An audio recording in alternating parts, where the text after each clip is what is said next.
ओम शांति। 16/1/25 की वाणी है। मीठे बच्चे, याद का चार्ट रखो। जितना जितना याद में रहने की आदत पड़ती जाएगी उतना पाप कटते जाएंगे। कर्मातीत अवस्था समय पाती जाएगी। प्रश्न, चार्ट ठीक है व नहीं, इसकी परख किन 4 बातों से की जाती है? उत्तर, आसामी, चलन, सर्विस और खुशी। बाप दादा इन 4 बातों को देखकर बताते हैं कि इनका चार्ट ठीक है या नहीं। जो बच्चे म्यूजियम या प्रदर्शनी की सर्विस पर रहते, जिनकी चलन रॉयल है, अपार खुशी में रहते हैं, तो जरूर उनका चार्ट ठीक होगा। गीत, मुखड़ा देख ले प्राणी जरा दर्पण में। ओम शांति। बच्चों ने गीत सुना, इसका अर्थ भी अंदर जानना चाहिए कि कितने पाप बचे हुए हैं, कितने पुण्य जमा है, अर्थात आत्मा को सतो प्रधान बनने में कितना समय है, अभी कितने तक पावन बने हैं, यह समझ तो सकते हैं ना। चार्ट में कोई लिखते हैं हम 2-3 घंटा याद में रहें, कोई लिखते हैं 1 घंटा, यह तो बहुत कम हुआ। कम याद करेंगे तो कम पाप कटेंगे। अभी तो पाप बहुत है ना जो कटे नहीं हैं। आत्मा को ही प्राणी कहा जाता है, तो अब बाप कहते हैं, हे आत्मा, अपने से पूछो इस हिसाब से कितने पाप कटे होंगे। चार्ट से मालूम पड़ता है हम कितना पुण्य आत्मा बने हैं। यह तो बाप ने समझाया है। कर्मातीत अवस्था अंत में होगी। याद करते करते आदत पड़ जाएगी तो फिर ज्यादा पाप कटने लगेंगे। अपनी जांच करनी है, हम कितना बाप की याद में रहते हैं। इसमें गप मारने की बात नहीं, यह तो अपनी जांच करनी होती है। बाबा को अपना चार्ट लिख कर देंगे तो बाबा झट बताएंगे कि यह चार्ट ठीक है व नहीं। आसामी, चलन, सर्विस और खुशी को देख बाबा झट समझ जाते हैं कि इनका चार्ट कैसा है। घड़ी घड़ी याद किनको रहती होगी? जो म्यूजियम अथवा प्रदर्शनी की सर्विस में रहते हैं। म्यूजियम में तो सारा दिन आना जाना रहता है, दिल्ली में तो बहुत आते रहेंगे। घड़ी घड़ी बाप का परिचय देना पड़ता है। समझो किसको तुम कहते हो? विनाश में बाकी थोड़े वर्ष हैं। कहते हैं यह कैसे हो सकता है? फट से कहना चाहिए, यह कोई हम थोड़े ही बताते हैं। भगवान उवाच है ना, भगवान उवाच तो जरूर सत्य ही होगा ना। इसलिए बाप समझाते हैं, घड़ी घड़ी बोलो, यह शिव बाबा की श्रीमत है। हम नहीं कहते श्रीमत उनकी है, वह है ही ट्रूथ। पहले पहले तो बाप का परिचय जरूर देना पड़ता है। इसलिए बाबा ने कहा है, हर एक चित्र में लिख दो शिव भगवान उवाच। वह तो एक्यूरेट ही बताएंगे, हम थोड़े ही जानते थे। बाप ने बताया है तब हम कहते हैं। कभी कभी अखबार में भी डालते हैं, फलाने ने भविष्यवाणी की है कि विनाश जल्दी होगा। अब तुम तो हो बेहद पाप के बच्चे। प्रजापिता ब्रह्मा कुमार कुमारियां तो बेहद के है ना। तुम बताएंगे हम बेहद पाप के बच्चे हैं। वही पतित पावन ज्ञान का सागर है। पहले यह बात समझाकर पक्का कर फिर आगे बढ़ना चाहिए। श्री बाबा ने यह कहा है, यादव कौरव आदि विनाश काले विपरीत बुद्धि। श्री बाबा का नाम लेते रहेंगे तो इसमें बच्चों का भी कल्याण है। श्री बाबा को ही याद करते रहेंगे। बाप ने जो तुमको समझाया है वह तुम फिर औरों को समझाते रहो तो सर्विस करने वालों का चार्ट अच्छा रहता होगा। सारे दिन में 8 घंटा सर्विस में बिजी रहते हैं, करके 1 घंटा रेस्ट लेते होंगे, फिर भी 7 घंटे तो सर्विस में रहते हैं ना। तो समझना चाहिए उनके विकर्म बहुत विनाश होते होंगे। बहुतों को घड़ी घड़ी बाप का परिचय देते हैं तो जरूर ऐसे सर्विस से बुल बच्चे बाप को भी प्रिय लगेंगे। बाप देखते हैं यह तो बहुतों का कल्याण करते हैं, रात दिन इनको यही चिंतन है, हमको बहुतों का कल्याण करना है। बहुतों का कल्याण करना गोया अपना करते हैं। स्कॉलरशिप भी उनको मिलेगी जो बहुतों का कल्याण करते हैं। बच्चों को तो यही धंधा है, टीचर बन बहुतों को रास्ता बताना है। पहले तो ये नॉलेज पूरी धारण करनी पड़े। कोई का कल्याण नहीं करते तो समझा जाता है इनकी तकदीर में नहीं है। बच्चे कहते हैं बाबा हमको नौकरी से छुड़ाओ, हम इस सर्विस में लग जाएं। बाबा भी देखेंगे बरोबर यह सर्विस के लायक है। बंधन मुक्त भी हैं तब कहेंगे भल 500,000 कमाने से तो इस सर्विस में लग बहुतों का कल्याण करो। अगर बंधन मुक्त है तो सो भी बाबा सर्विसेबल देखेंगे तो राय देंगे। सर्विसेबल बच्चों को तो जहां तहां बुलाते रहते हैं। स्कूल में स्टूडेंट पढ़ते हैं ना, यह भी पढ़ाई है। यह कोई कॉमन मत नहीं है, सत्य माना ही सच बोलने वाला। हम श्रीमत पर आपको यह समझाते हैं, ईश्वर की मत अभी ही तुमको मिलती है। बाप कहते हैं तुमको वापस जाना है, अब बेहद सुख का वर्षा लो। कल्प कल्प तुमको वर्षा मिलता आया है, क्योंकि स्वर्ग की स्थापना तो कल्प कल्प होती है ना। यह किसको पता नहीं है कि 5,000 वर्ष का यह सृष्टि चक्र है। मनुष्य तो बिल्कुल ही घोर अंधियारे में है, तुम अभी घोर रोशनी में हो। स्वर्ग की स्थापना तो पाप ही करेंगे। यह तो गायन है, बम्भोर को आग लग गई तो भी अज्ञान नींद में सोए रहे। तुम बच्चे जानते हो बेहद का बाप ज्ञान का सागर है। ऊंचते ऊंच बाप का कर्तव्य भी ऊंच है। ऐसे नहीं ईश्वर तो समर्थ है, जो चाहे सो करे। नहीं, यह भी ड्रामा अनादि बना हुआ है। सब कुछ ड्रामा अनुसार ही चलता है। लड़ाई आदि में कितने मरते हैं, यह भी ड्रामा में नूंद है। इसमें भगवान क्या कर सकते हैं। अर्थक्वेक आदि होती है तो कितनी रड़ियां मारते हैं, हे भगवान, परंतु भगवान क्या कर सकते हैं। भगवान को तो तुमने बुलाया है आकर विनाश करो, पतित दुनिया में बुलाया है स्थापना करके सबका विनाश करो। मैं करता नहीं हूं, यह तो ड्रामा में नूंद है। खूने नाहे खेल हो जाता है। इसमें बचाने आदि की तो बात ही नहीं है। तुमने कहा है पावन दुनिया बनाओ तो जरूर पतित आत्माएं जाएंगी ना। कोई तो बिल्कुल समझते नहीं है, श्रीमत का अर्थ भी नहीं समझते हैं। भगवान क्या है कुछ नहीं समझते। कोई बच्चा ठीक पढ़ता नहीं है तो माँ बाप कहते तुम तो पत्थर बुद्धि हो। सत्युग में तो ऐसे नहीं कहते, कलयुग में है ही पत्थर बुद्धि। पारस बुद्धि यहाँ कोई हो न सके। आजकल तो देखो मनुष्य क्या क्या करते रहते हैं, एक हार्ट निकाल दूसरी डाल देते हैं। अच्छा, इतनी मेहनत कर यह किया, परंतु इससे फायदा क्या। करके थोड़े दिन और जीता रहेगा। बहुत रिद्धि सिद्धि सीख कर आते हैं, फायदा तो कुछ भी नहीं। भगवान को याद ही इसलिए करते हैं हमको आकर पावन दुनिया का मालिक बनाओ। हम पतित दुनिया में रह बहुत दुखी हुए हैं। सत्युग में तो कोई बीमारी आदि दुख की बात होती नहीं। अभी बाप द्वारा तुम कितना ऊंच पद पाते हो।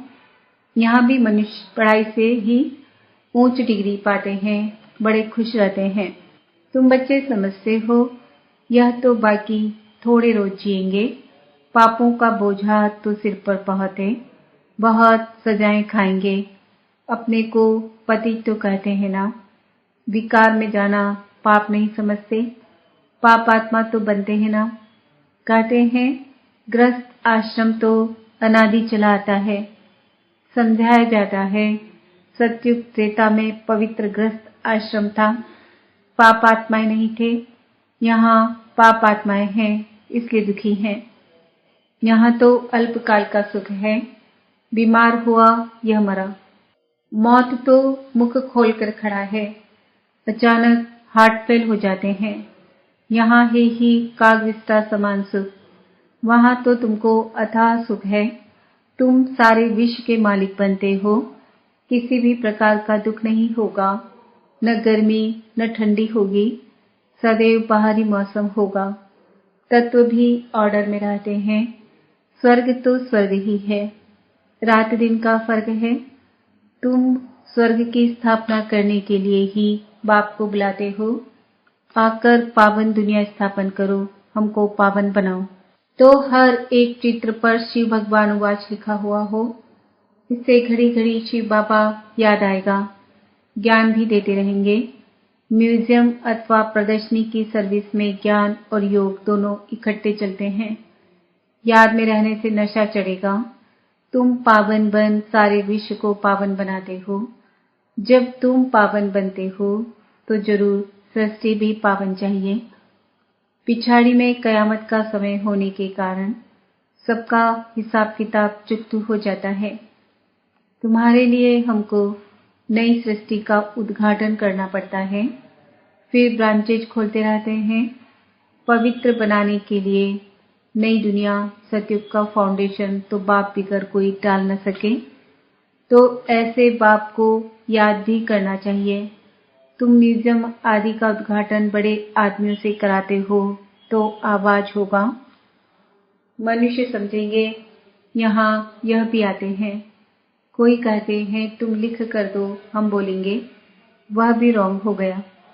अच्छी रीति समझकर बोलें, ओरली तो बहुत अच्छा है। कोई तो लिखत पढ़कर सुनाते हैं जिससे एक्यूरेट हो। तुम बच्चों को तो ओरली समझाना है।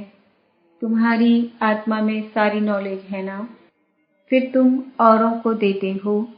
प्रजावृद्धि को पाती रहती है, आदमशुमारी भी बढ़ती जाती है ना, सब चीज बढ़ती रहती है।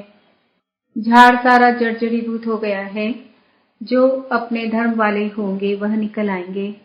नंबरवार तो है ना, सब एक रस नहीं पढ़ सकते हैं। कोई 100 से एक मार्क भी उठाने वाले हैं। थोड़ा भी सुन लिया, एक मार्क मिली तो स्वर्ग में आ जाएंगे। यह है बेहद की पढ़ाई, जो बेहद का बाप ही पढ़ाते हैं। जो इस धर्म के होंगे वह निकल आएंगे। पहले तो सबको मुक्ति धाम अपने घर जाना है, फिर नंबरवार आते रहेंगे। कोई तो त्रेता के अंत तक भी आएंगे, लेकिन सभी ब्राह्मण कोई सतयुग में नहीं आते, त्रेता अंत तक आएंगे। यह समझने की बातें हैं। बाबा जानते हैं राजधानी स्थापन हो रही है, सब एक रस हो नहीं सकते। राजाई में तो सब वैरायटी चाहिए। प्रजा को बाहर वाला कहा जाता है। बाबा ने समझाया था वहां वजीर आदि की दरकार नहीं रहती, उन्हों की श्रीमत मिली जिससे यह बने। फिर ये थोड़ी ही कोई से राय लेंगे, वजीर आदि कुछ नहीं होते। फिर जब पतित होते हैं तो एक वजीर एक राजा रानी होते हैं। अभी तो कितने वजीर हैं, यहाँ तो पंचायती राज्य है ना। एक की मत ना मिले दूसरे से, एक से दोस्ती रखो, समझाओ, काम कर देंगे। दूसरा फिर आया, उनको ख्याल में न आया तो और ही काम को बिगाड़ देंगे। एक की बुद्धि न मिले दूसरे से, वहां तो तुम्हारी सब कामनाएं पूरी हो जाती है। तुमने कितना दुख उठाया है, इसका नाम ही है दुखधाम। भक्ति मार्ग में कितने धक्के खाए हैं, यह भी ड्रामा। जब दुखी हो जाते हैं तब बाप आकर सुख का वर्षा देते हैं। बाप ने तुम्हारी बुद्धि कितनी खोल दी है। मनुष्य तो कह देते साहूकारों के लिए स्वर्ग है, गरीब नर्क में है। तुम यथार्थ रीति जानते हो स्वर्ग किसको कहा जाता है। सतयुग में थोड़ी ही कोई रहमदिल कह बुलाएंगे, यहाँ बुलाते हैं रहम करो, लिबरेट करो। बाप ही सबको शांति धाम सुख धाम ले जाते हैं। अज्ञान काल में तुम भी कुछ नहीं जानते थे। जो नंबर 1 तमो प्रधान, वही फिर नंबर 1 सतो प्रधान बनते हैं। यह अपनी बड़ाई नहीं करते हैं, बड़ाई तो एक की ही है। लक्ष्मी नारायण को भी ऐसा बनाने वाला तो वह है ना, ऊंचते ऊंच भगवान। वह बनाते भी ऊंचे हैं। बाबा जानते हैं सब तो ऊंच नहीं बनेंगे, फिर भी पुरुषार्थ करना पड़े। यहाँ तुम आते ही हो नर से नारायण बनने। कहते हैं बाबा हम तो स्वर्ग की बादशाही लेंगे, हम सत्यनारायण की सच्ची कथा सुनने आए हैं। बाबा कहते हैं अच्छा, तेरे मुख में गुलाब, मेहनत करो, सब तो लक्ष्मी नारायण नहीं बनेंगे। यह राजधानी स्थापन हो रही है राजाई घराने में, प्रजा घराने में, चाहिए तो बहुत ना। आश्चर्यवत सुनंती कथंती फारकती देवंती, फिर वापस भी आ जाते हैं। जो बच्चे अपनी कुछ न कुछ उन्नति करते हैं तो चढ़ पड़ते हैं, सरेंडर होते ही हैं गरीब। देह सहित और कोई भी याद न रहे, बड़ी मंजिल है। अगर संबंध जुटा हुआ होगा तो वह याद जरूर पड़ेंगे। बाप को क्या याद पड़ेगा, सारा दिन बेहद में ही बुद्धि रहती है, कितनी मेहनत करनी पड़ती है। बाप कहते हैं मेरे बच्चों में भी उत्तम मध्यम कनिष्ठ है। दूसरे कोई आते हैं तो भी समझते हैं यह पतित दुनिया के हैं, फिर भी यज्ञ की सर्विस करते हैं तो रिगार्ड देना पड़ता है। बाप युक्तिबाज तो है ना, नहीं तो यह tower of silence holiest of Holi tower है, जहाँ होलीएस्ट ऑफ होली बाप सारे विश्व को बैठ होली बनाते हैं। यहाँ कोई पतित आ न सके, परंतु बाप कहते हैं मैं आया ही हूँ सभी पतितों को पावन बनाने। इस खेल में मेरा भी पार्ट है। अच्छा, मीठे मीठे सिकिल दे बच्चों प्रति माता पिता बाप दादा का याद प्यार और गुड मॉर्निंग। रूहानी बाप की रूहानी बच्चों को नमस्ते। हम रूहानी बच्चों की रूहानी माता पिता बाप दादा को याद प्यार गुड मॉर्निंग नमस्ते ओम शांति। धारणा के लिए मुख्य सार, अपने चार्ट को देखते जांच करनी है कि कितने पुण्य जमा हैं।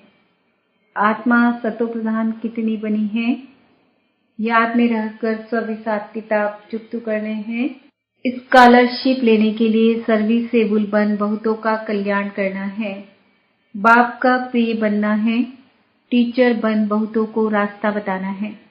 वरदान, अपने फरिश्ते स्वरूप द्वारा सर्व को वर्षे का अधिकार दिलाने वाले आकर्षण मूर्त भव। फरिश्ते स्वरूप की ऐसी चमकीली ड्रेस धारण करो जो दूर दूर तक आत्माओं को अपनी तरफ आकर्षित करे और सर्व को भिखारीपन से छुड़ाए, वर्षे का अधिकारी बना दे। इसके लिए ज्ञान मूर्त, याद मूर्त और सर्व दिव्य गुण मूर्त बन उड़ती कला में स्थित रहने का अभ्यास बढ़ाते चलो। आपकी उड़ती कला ही सर्व को चलते फिरते फरिश्ता सो देवता स्वरूप का साक्षात्कार कराएगी। यही विधाता वरदातापन की स्टेज है। स्लोगन, औरों के मन के भावों को जानने के लिए सदा मन बना भव की स्थिति में स्थित रहो। आज का सम्मान है मैं आत्मा आकर्षण मूर्त हूँ। अपनी शक्तिशाली मनसा द्वारा प्रकाश देने की सेवा करो। मनसा शक्ति का दर्पण है, बोल और कर्म।